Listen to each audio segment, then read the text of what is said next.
I never thought I'd be the kind of person telling a story like this. But after what happened, I have to share it. I live in a quiet suburban neighborhood in the Midwest. The kind of place where nothing ever happens. White fences, trimmed lawns, and neighbors who wave but don't talk much. We have an HOA, of course, because apparently peace isn't complete without a group of bored adults policing grass height. Most of the time, I keep my head down, I pay my dues, I follow the rules, I don't cause trouble. That's why the letter shocked me. One Tuesday afternoon, I checked my mailbox and found a bright orange violation notice taped to my door. Not mailed, taped, like a warning label. The letter claimed I had installed an unauthorized backyard structure. That was impossible. I hadn't installed anything.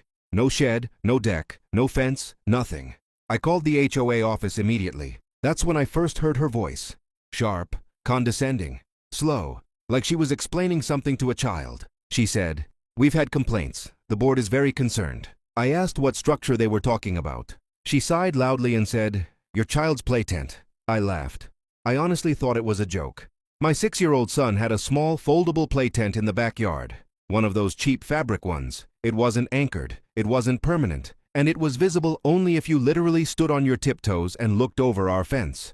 She told me I had 48 hours to remove it or face fines. I said no. That's when her tone changed. She said, "If you don't comply, I'll handle it personally." Those words sent a chill through me, but I still didn't expect what came next. The next few days felt off. Every time I stepped outside, I noticed a white SUV parked across the street, engine running, windows tinted. At first I assumed it was coincidence. Then I saw her, a middle-aged woman. She stood on the sidewalk staring directly at my house, scribbling notes like she was auditing a crime scene. When I approached her, she didn't introduce herself. She just said, "I knew you wouldn't listen." She pointed toward my backyard. The tent was gone.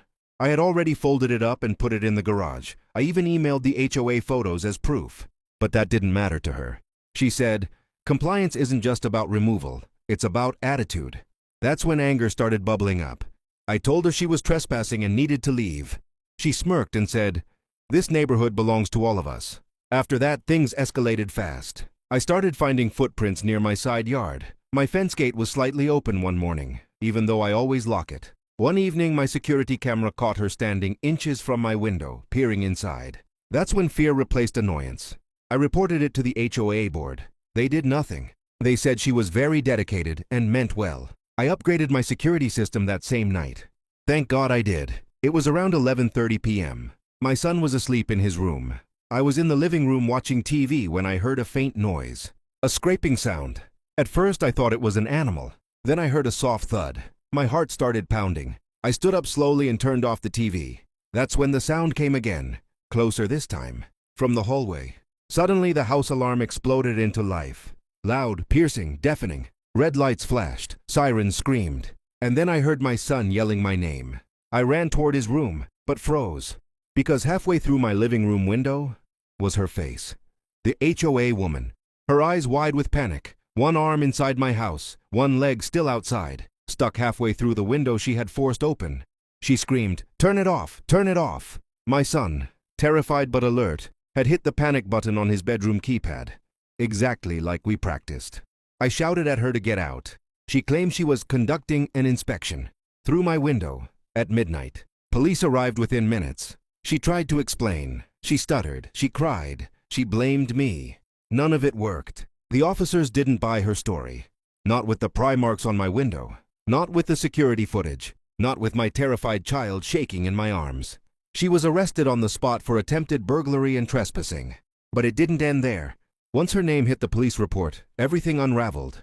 Turns out she had been abusing her HOA authority for years.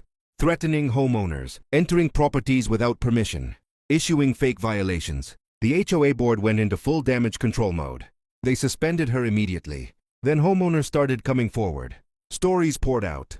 She had entered garages, opened gates, even photographed people through windows. The board was forced to dissolve and re-elect entirely. As for her, she was fired from her job, banned from the neighborhood, and slapped with a restraining order, all because she thought rules gave her power over people's lives. That night changed everything. My son still asks sometimes if the mean lady is gone for good. I tell him yes, and I remind him how brave he was, because he trusted his instincts, because he remembered the safety plan, because he acted when it mattered. I learned something too. Rules don't make someone right. Authority doesn't excuse entitlement. And silence only empowers people who think they're untouchable. If you're dealing with an HOA tyrant, document everything, install cameras, and never underestimate the strength of standing your ground, especially when your child is watching.